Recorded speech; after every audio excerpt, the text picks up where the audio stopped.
그동안 잘 지내셨죠? 자, 오늘 이 말씀의 주제도 고난입니다. 제가 오늘도 이 고난이라는 이 말씀을 주제로 한 것은 예수를 믿는 저 여러분에게 있어서 이 고난이 절대로 떼어낼 수 없는 단어이기 때문입니다. 자, 그러나 그럼에도 불구하고 우리가 이 고난을 거치지 않고 편안히 이렇게 구원에 이른다면 얼마나 좋겠습니까? 하지만 이것은 그저 희망일 뿐 실제로는 어림도 없는 말씀이죠. 그렇기 때문에 그리스도인이라면 마땅히 이 고난을 통과해야 한다고 하는 것입니다. 마치 전력의 이 곡식들이 따가운 여름 햇살과 폭풍을 견디고 또 바람이 선선한 가을이 되어야 비로소 고개를 숙이는 것처럼 우리 그리스도인들도 이 고난을 통과함으로 비로소 성숙해지는 것입니다. 여러분이 잘 아시는 이 주기철 목사님은 일제강점기 때 신사참배를 거부하다가 수차례 반복적인 투옥과 석방을 거치면서 결국 감옥에서 순교했습니다. 넘겨주세요.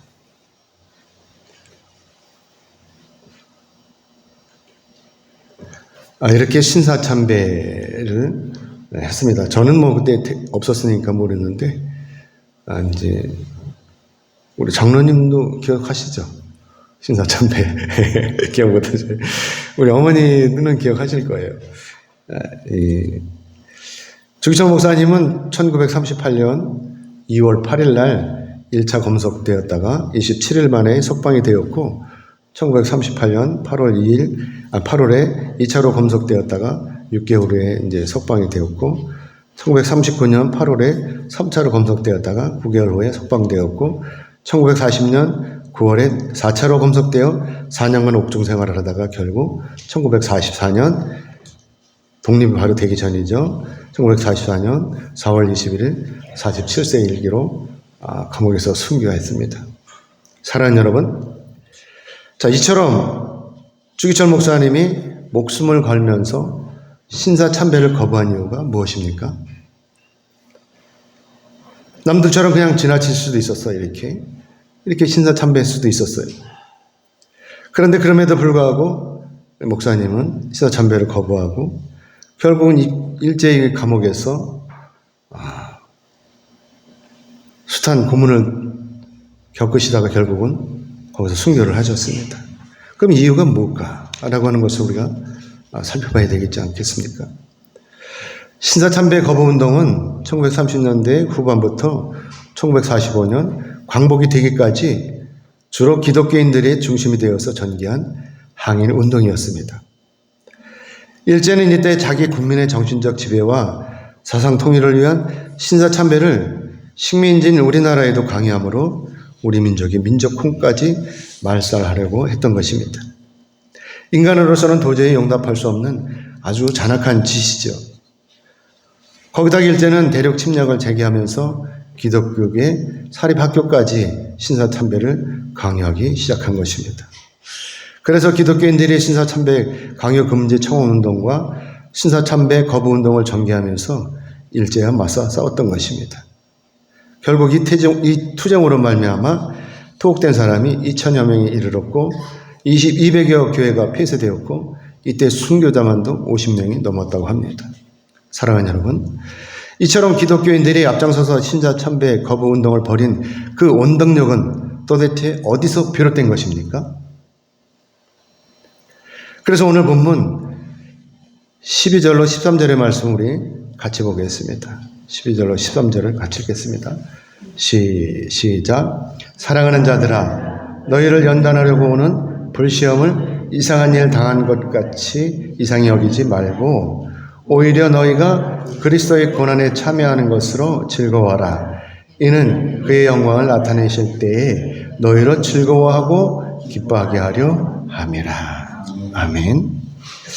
일제강점기 때 우리 선조들은 이 신앙생활이 마치 초대교회 때 로마 식민지 때와 같았다고 하는 것이죠. 그렇기 때문에 이때 이 믿음의 선조들이 목숨을 걸고 이 신사참배를 거부한 것은 예수 그리스도의 고난에 참여하는 것으로 이들이 믿고 있었기 때문인 것입니다. 그래서 이처럼 불시험을 통과하는 것 같은 엄청난 이 고통 속에서도 예수님의 이 구원을 바라보면서 우리 선조들은 기꺼이 이 고난에 참여했던 것입니다. 주기철 목사님은 1938년 8월에 2차 검속이 되었다가 1939년 2월에 석방이 된 첫 주일날 아침에 산정현 교회로 달려가서 이렇게 예배를 인도하셨습니다.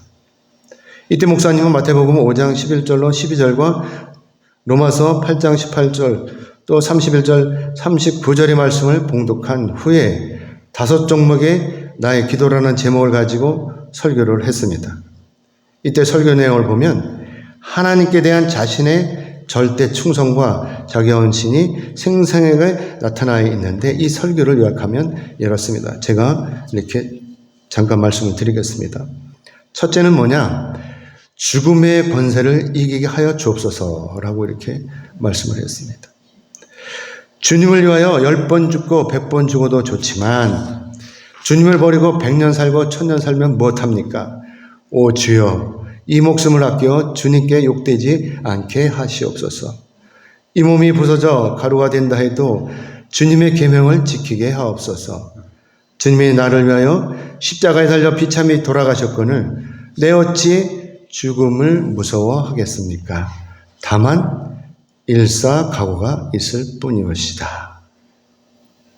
그리고 둘째는 장기간 고난을 견디게 하여 주옵소서라고 하는 말씀인 것입니다. 주님을 위해 당하는 수욕을 피하였다가 이 다음에 주님이 너는 내 이름과 평안과 즐거움을 다 받아 누리고 그 고난의 자는 어찌하고 왔느냐? 라고 물으시면 나는 대답할 말이 없습니다. 라고 이렇게 설교를 하신 것입니다.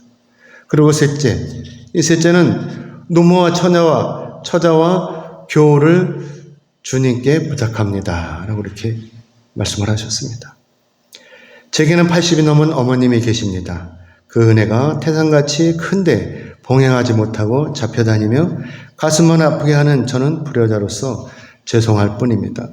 십자가에 달리실 때 십자가 밑에서 애통해야 하는 어머니를 재차 요한에게 부탁하셨던 주님께서 제 마음을 아시게 주님께 제 어머니를 부탁합니다. 그리고 제 아내도 부탁합니다. 병약한 사람으로 인생을 내게 바치었거늘 나는 남편 된 의무는커녕 잡혀다니기만 했기에 마음이 애처롭습니다. 주님께서 당신의 신부가 되는 교회를 뒤에 두고 골고다로 나가는 심정이 이렇지 않았겠습니까? 병든 아내를 주님께 부탁합니다.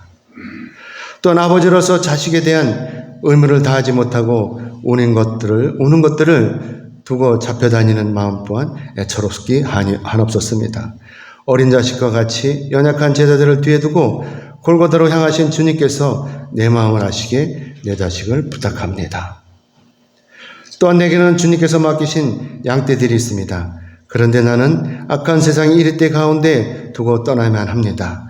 저들이 사망의 음침한 골짜기를 지날 때 주님 지켜주옵소서. 자, 그리고 넷째는 의에 살고 의에 죽도록 하여 주옵소서라고 하는 이 말씀인 것입니다.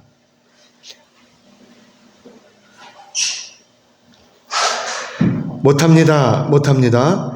그리스도의 신부는 나의 신에게 정절을 깨뜨리지 못합니다. 그리스도의 신부는 신사에 절하지 못합니다. 아, 내 주여, 예수의 이름이 땅에 떨어지는구나. 평양아, 예 동방의 내 예루살렘아, 영광이 내게서 떠났도다. 모란봉아 통곡하라. 대동강아 천백세에 흘러가며 나와 함께 울자. 드리리다 이 목숨이나마 주님께 드리리다.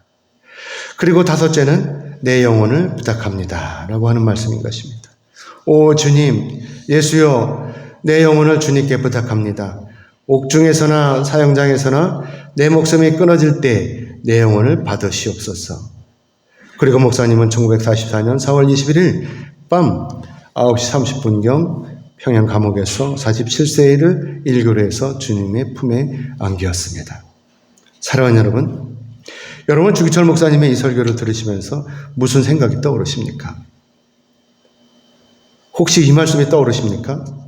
오늘 본문 14절의 말씀 우리 같이 읽겠습니다. 14절 말씀 같이 읽겠습니다. 시작. 너희가 그리스도의 이름으로 치욕을 당하면 복 있는 자로다. 영광의 영, 곧 하나님의 영이 너희 위에 계심이라. 아멘. 자, 여러분, 예수를 믿는 것이 죄입니까? 아니면 복입니까? 옛날에 아주 신실한 농부가 있었어요. 이 농부는 어디서 든지 식사를 할 때 기도하는 것은 잊지 않았습니다. 그러다 어느 날 이제 논에서 일을 마무리하고 점심때가 되어서 논두렁에 앉아서 점심을 먹으려고 할 때 이 농부는 여느 때와 다름없이 눈을 감고 간절히 기도를 했습니다. 그렇자 이때 믿지 않는 다른 농부들이 기도하는 이 농부의 국에다가 소금을 잔뜩 집어넣었습니다. 이 농부를 골탕 먹이려는 것이죠. 사랑하는 여러분, 만약에 여러분이 이 농부라면 여러분이 이때 어떻게 하시겠습니까? 화를 내시겠습니까? 아니면 모른 체하고 그냥 지나치시겠습니까? 주기철 목사님이 이 고난을 이겨낸 것은 그냥 지나칠 수도 있었습니다. 그런데도 이렇게 이 고난을 이겨내신 것은 하나님의 영이 목사님과 함께 하셨기 때문입니다. 아멘이죠? 이 기도하는 농부가 참을 수 있었던 것. 저 같았으면 그를 들러붙었을지도 몰라요. 그런데도 이 농부가 이렇게 이것을 참았던 것은 하나님의 영이 농부와 함께 계셨기 때문인 것입니다. 오늘 우리도 마찬가지로 내 힘으로는 절대로 견딜 수가 없습니다. 참을 수가 없습니다. 그렇지만 하나님의 영이 임하시면 저나 여러분이나 거뜬히 어떤 고난과 고통이나 어려움도 이겨낼 수가 있는 것입니다. 그렇기 때문에 우리가 굳이 믿지 않는 자들과 싸울 필요가 없는 것입니다. 국그릇에 간장을 넣든지 소금을 넣든지 간에 이것은 순전히 우리를 시험하기 위한 사탄의 계략인 것입니다. 정말 네가 예수장이야? 라고 하는 것이죠. 그래서 오늘 본문 5절로 6절의 말씀 우리 같이 읽겠습니다. 오늘 본문 5절로 6절의 말씀입니다. 같이 읽겠습니다. 시작. 젊은 자들아, 그러므로 하나님이 능하신 손 아래서 겸손하라. 때가 되면 너희를 높이시리라. 아멘. 그러므로 저와 여러분이 오늘 전능하신 하나님을 믿는다면, 또한 이 죄와 사망으로부터 구원하실 예수 그리스도를 믿는다면 우리는 오늘 어떤 일이든지 다 참을 수가 있는 것입니다.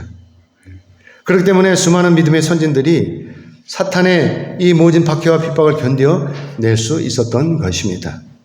그래서 베드로 사도가 이렇게 말씀하는 것입니다. 하나님의 능하신 손 아래서 겸손하라. 아멘. 여기서 겸손은 헬라어로 타페이노라고 하는데 이 말의 뜻은 하나님 앞에서 자기를 낮추는 것이다 라고 하는 것입니다. 주기철 목사님이 하나님 앞에서 겸손히 자기를 낮추었기 때문에 하나님의 도우심으로 말미암아 일제의 감옥에서 당당히 기꺼이 순교할 수가 있었던 것입니다. 그래서 우리가 오늘날 주기철 목사님을 존경하는 것입니다. 아무튼 우리가 이 땅에 사는 동안 죽고 사는 문제는 결국 누구의 뜻입니까? 하나님의 뜻인 것입니다. 그런데 우리는 이것을 고민해요. 장차 이루어질 일들에 대해서 염려하고 고민하는 것입니다. 모든 것이 다 하나님의 뜻임에도 불구하고 자기 가정에 대해서, 자기 직장에 대해서, 자기 배우자에 대해서, 자기 자식에 대해서, 급기야는 자기의 죽음에 대해서까지도 끊임없이 염려하고 고민하고 있는 것입니다. 그래서 오늘 본문 5장 7절의 말씀을 우리 같이 보겠습니다. 5장 7절의 말씀 같이 읽겠습니다. 시작. 너희 염려를 다 주께 맡기라. 이는 그가 너희를 돌보심이라. 아멘. 다 맡기면 되는 거예요. 주님께서 우리를 돌보시고 계시기 때문에. 아멘이죠? 내가 지금 염려하고 있는 것은 전적으로 내가 전능하신 하나님을 믿지 못하고 있다는 증거인 것입니다. 그렇기 때문에 우리가 오늘 죽이 되든지 밥이 되든지 밥솥에 온전히 맡기는 것처럼 우리의 모든 것을 다 전능하신 하나님 앞에 맡기면 되는 것입니다. 그런데 이것이 궁금해서 밥솥을 열어본다면 어떻게 되겠습니까? 당장 내가 무엇인가 하려고 하니까 버거운 것이고 그래서 짜증이 나는 것입니다. 그래서 다투는 것입니다. 만약에 내가 할 일을 누군가 대신 해줬다고 생각을 해보십시오. 얼마나 신나는 일입니까? 나는 기도만 했는데 작업은 하나님이 다 하시고 계신 거예요. 나는 밤새도록 기도만 했는데 하나님께서 18만 5천 명이라는 위대한 병사들을 다 죽여버리신 거예요. 이 얼마나 기가 막히는 일입니까? 그러므로 내가 오늘 주기철 목사님처럼 나의 모든 것을 다 주님께 맡기면 주님께서는 이때 적극적으로 나를 도우시는 것입니다. 아멘입니까? 아멘 하시면 모든 것을 주님께 맡기시를 주님의 이름으로 축복합니다. 아멘. 그러므로 우리가 오늘 해야 할 일은 바로 내가 먼저 나서서 일을 그르칠 것이 아니라 모든 것을 다 내려놓고 하나님 앞에 엎드려 하나님을 찬양하고 하나님을 예배하고 하나님께 의탁하는 것입니다. 아멘이죠? 그래서 오늘 본문 5장 8절로 9절의 말씀 우리 같이 보겠습니다. 8절 9절입니다. 같이 읽겠습니다. 시작. 근신하라 깨어라 너희 대적마귀가 우는 사자같이 돌아다니며 삼킬 자를 찾나니 너희는 믿음을 굳건하게 하여 그를 대적하라. 이는 세상에 있는 너희 형제들도 동일한 고난을 당하는 줄 알미라. 아멘. 여기서 근신한다는 것은요, 촐랑대지 않고 신중하면서 신중을 더하는 거예요. 여러분 동물의 왕국을 자주 보시죠? 저도 가끔 보는데 이 동물의 왕국을 보면 사자가 어떻게 먹잇감을 찾습니까? 가만히 누워있다가 지나가는 동물을 이렇게 잡아먹습니까? 이 정글의 왕 사자도요, 자신의 먹잇감을 사냥할 때는요, 신중에 신중을 더하는데, 그러다가 지나가는 무리 중에서 가장 허술한 놈을 놀라서 놈을 골라가지고 이제 공격을 하는 것이죠. 넘겨주세요. 사자가 보여요? 잘 안 보이죠? 이렇게 숨어서 기다리는 거예요. 홀로 처진 놈이나 아니면 자기 혼자 무리가 떨어져서 이렇게 어슬렁거리는 놈을 노리는 것이죠. 그러다가 기회가 생기면 가차없이 달려들어서 낚아채는 것입니다. 베드로 사도가 오늘 하는 말씀이 바로 이 말씀인 것입니다. 우리가 영적으로 비틀거리면 또 교회를 떠나서 이래저래 얼슬렁거리면 사탄마귀가 이때 가차없이 달려들어서 우리를 넘어뜨리는 것입니다.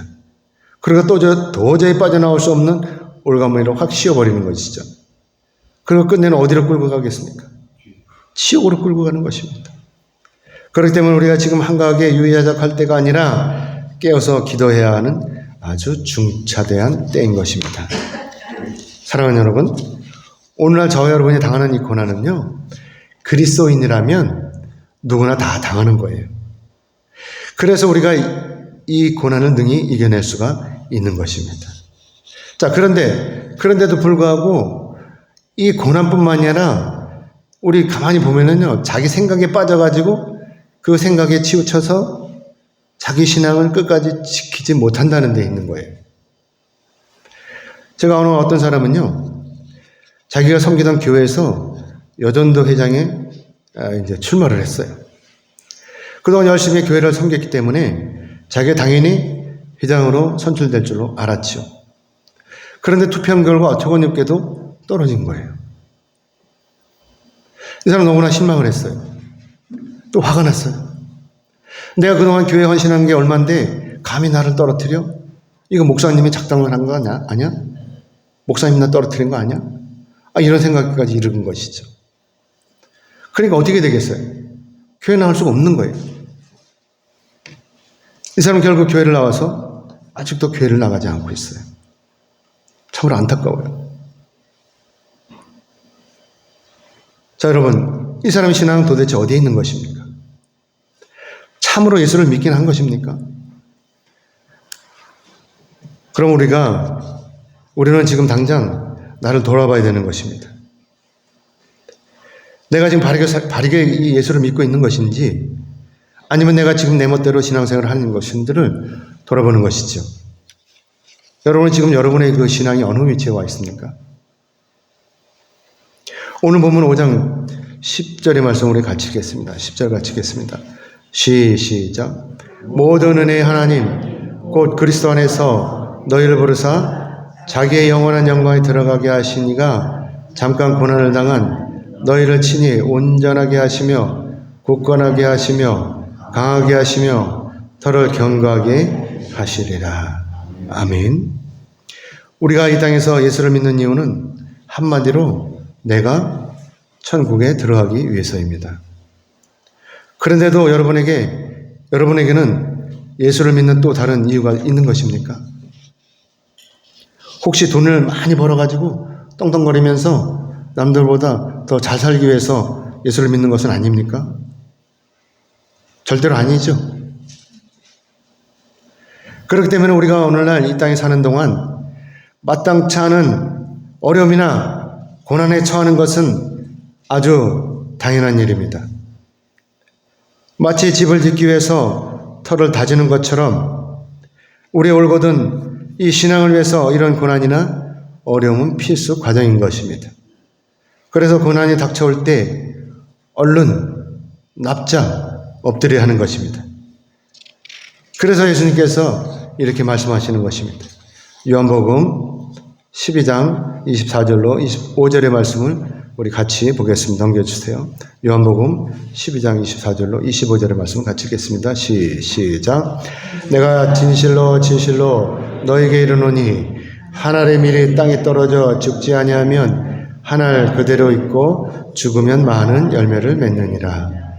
자기의 생명을 사랑하는 자는 잃어버릴 것이요 이 세상에서 자기의 생명을 미워하는 자는 영생하도록 보존하리라. 아멘. 내가 죽어야 다시 사는 것입니다. 죽지 않고는 절대로 다시 살 수가 없는 것입니다. 이것이 바로 우리 기독교의 패러독스인, 즉 역설적인 진리인 것입니다. 죽지 않으면 부활할 수가 없고 나가서 절대로 하나님을 만날 수가 없는 것입니다. 이제 말씀 맺겠습니다. 하나님께서는 우리가 끝까지 참고 이기기를 원하십니다. 여러분, 여러분의 자녀들이 군에 입대할 때 어떻게 위로합니까? 그냥 아무 소리도 안 하고 보내요? 야, 군대 잘 갔다 와. 군대 갈만해. 이렇게 하십니까? 저는 이렇게 이야기를 했어요. 많은 사람들이 이 얘기를 할 거예요. 피할 수 없으면 즐겨라. 이 얘기를 했을 거예요. 대한민국 청년으로서 국방 의무는 피할 수 없는 일인 것입니다. 마찬가지로 예수를 믿는 우리에게도 이 고난은 필수의 과정인 것입니다. 나만 고난당하는 것이 아닙니다. 그리스도인이라면 당연히 이 고난을 거쳐야 하는 것입니다. 그래서 우리가 오늘 이 고난을 피해서는 안 되는 것입니다. 왜냐하면 우리가 이 고난을 통해서 거듭나기 때문입니다. 믿음의 선진들을 돌아보십시오. 멀리는 예수님의 제자들인 사도들이 그랬습니다. 가까이서는 주기철 목사님이 그랬습니다. 자신의 염려는 다 주께 맡기고 끝까지 고난을 참고 이겨냈기 때문에 예수님과 함께 천국에 들어간 것입니다. 그래서 히브리서 12장 2절의 말씀을 우리 같이 보겠습니다. 히브리서 12장 2절의 말씀 우리 같이 읽겠습니다. 넘겨주세요. 같이 읽겠습니다. 시작. 믿음의 주요 또 온전하게 하시는 인 예수를 바라보자. 그는 그 앞에 있는 기쁨을 위하여 십자가를 참으사 부끄러움을 개의치 아니하시더니 하나님 보좌 우편에 앉으셨느니라. 아멘. 그래서 우리가 오늘 믿음의 주이신 예수 그리스도를 바라보면서 오직 전능하신 하나님만을 찬양하고 하나님만을 예배하는 것입니다. 아멘이죠? 그러면 이기는 거예요. 그러면 승리하는 거예요.